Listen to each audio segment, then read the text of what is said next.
Welcome to another video. Sa video na ito, samahan nyo kami magpunta ng SM Seaside Cebu.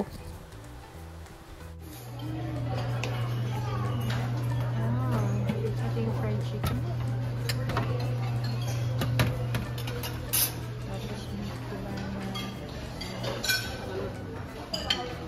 Yan.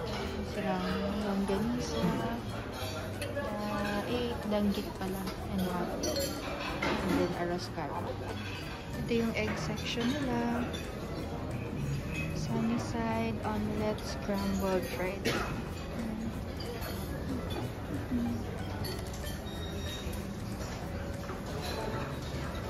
Plain rice. Oh, ito yung garlic rice.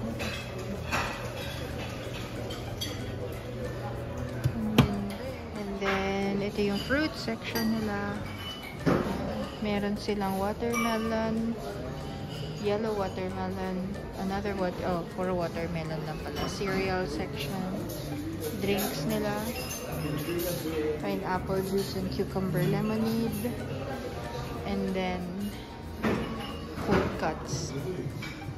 So you can ask them to make you a salad. Okay, so kumuha ko ng egg, pansit bami, danggit, hotdog, longganisa, bacon, arroz caldo. Ayan naman yun.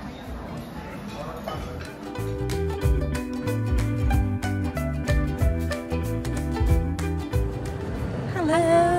So, nandito kami ngayon sa SM Seaside. Ito yung mga, bago lang to, di ba? Bago lang to. At finally, nakalabas na tayo. After 4 days? Oo. Day 4 na nga pala namin ngayon dito sa Cebu. Si Lola nasa Camiguin. So, kami muna ikot. Papakita namin. Ay, kakain kami rito. Kaya kami nandito. Oo. So, tinanong namin si ChatGPT kung saan masarap kumain. At one of it recommended places is House of Dumplings dito sa Seaside, sa SM Seaside. So, puntahan natin siya and then tingnan natin kung masarap na talaga siya. Kung hindi, lasang robot siya. Let's go! Kailangan mag-buffet. May Tom Yum Plus na pala dyan. Kaya natin mag-Blue Star buffet. Tom Yum na lang tayo.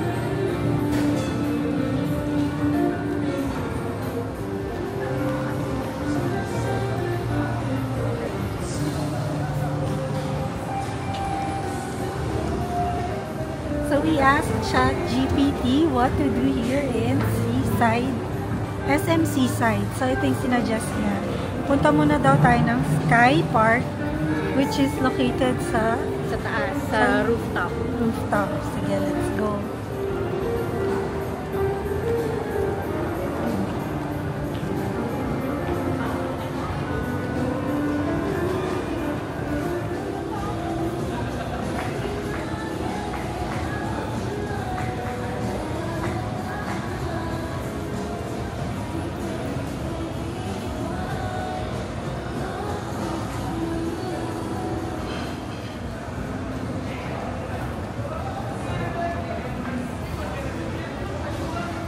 Guys, tingnan nyo, merong skating rink dito. Roller skates. Parang napaka yung nostalgic na mala 80s style.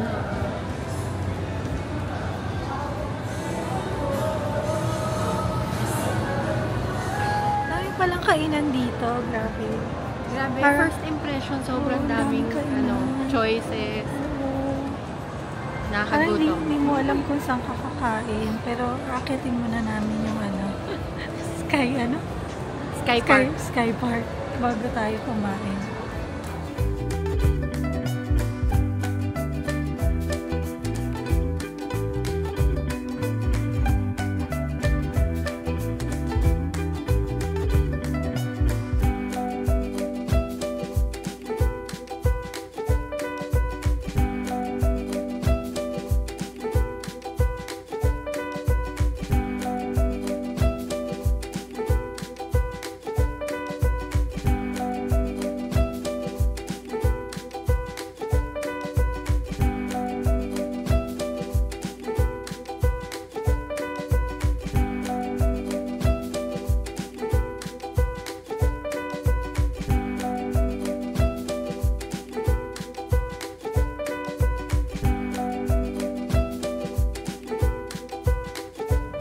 guys, meron dito ang bike rental. Oh. Pwede kayo mag-rent ng bike. Tapos, ang price niya is 200 for 1 hour. 150 for 30 minutes. Yung go-kart is 300 for 1 hour. Tas 150 naman for 30 minutes. Siguro pang ang liit naman ng go-kart. Ayan siya. Pero yan yung mga activities na pwedeng gawin. Hello! So, we're here na sa Sky Park.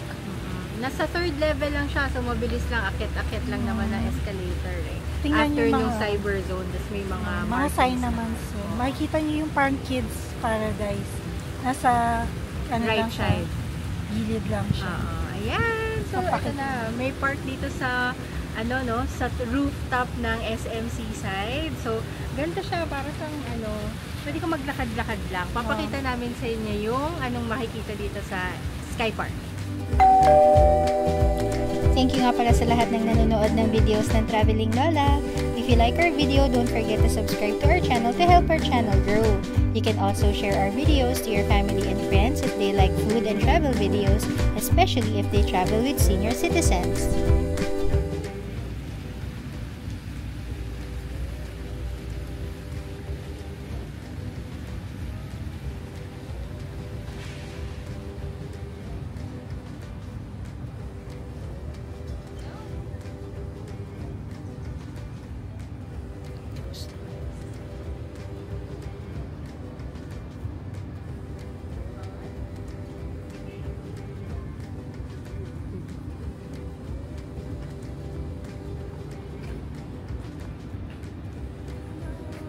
Guys, ayan yung New Star, oh. Pupunta tayo dyan sa Saturday night for dinner. Ayan.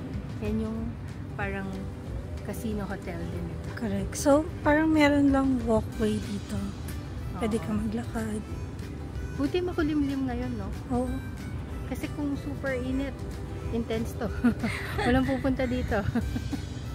Grabe sa init. Ayan. Makikita mo yung mountain side ng Cebu, tas yung seaside naman dito sa Ayan, kabila. nasa likod Very namin. beautiful seaside dito. Nakaka-relax yung yung lugar. Walang gaanong tao kasi nga mainit. Mainit pa. Tas pag naulan din naman, parang naulan. So, hirap din. So, ewan ko.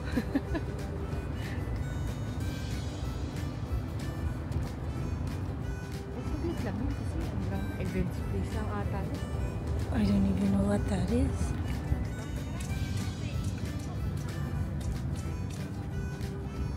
Yan, look at the very nice mountain view ng Cebu.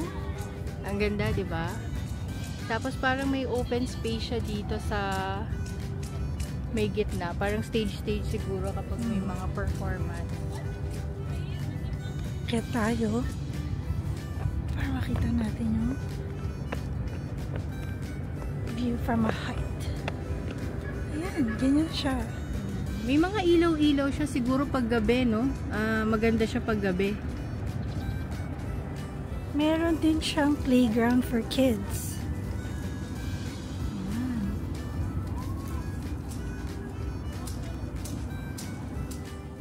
So, nagutom na kami guys. Kakain muna tayo ng lunch dito sa Yayoy.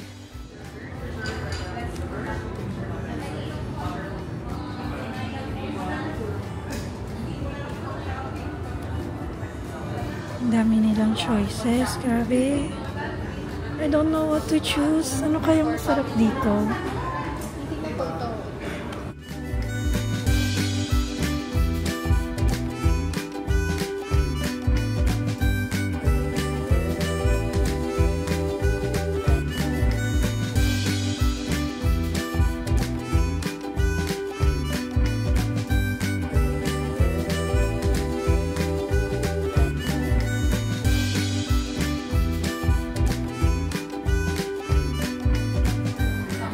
A la carte muna kasi yun yung napili namin.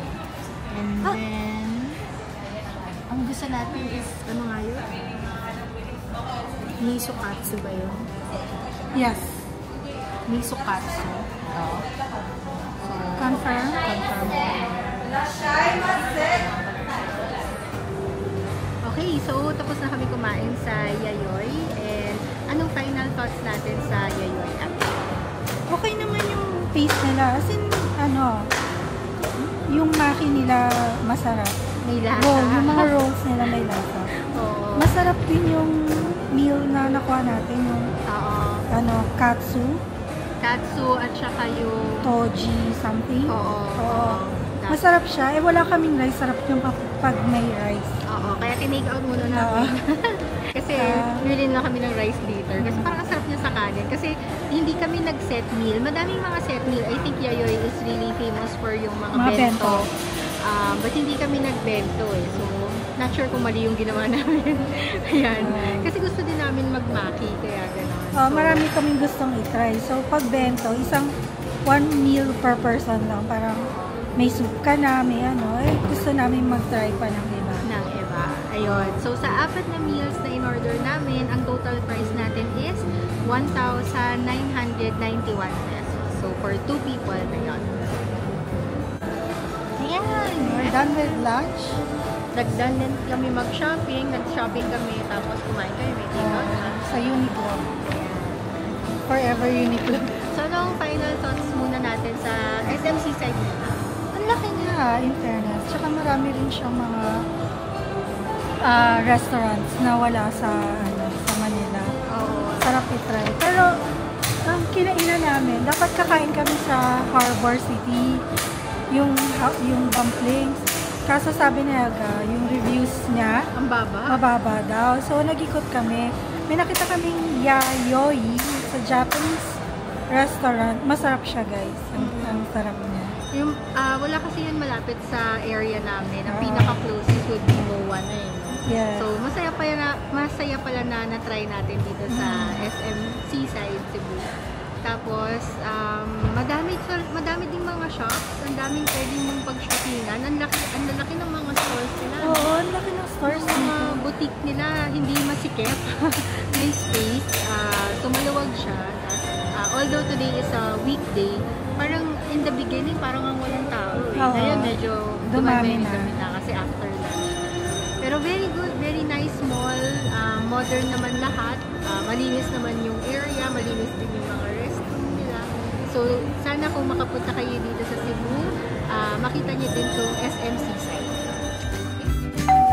Dito na muna namin tatapusin ang vlog natin. Itutuloy natin ang pag-explore sa Cebu sa next vlog natin. So if you like food and travel videos, make sure to subscribe to our channel. You can also hit the notification bell icon so you're notified pag meron tayong bagong upload sa channel namin. Thank you for watching our video. Till our next video. Bye-bye!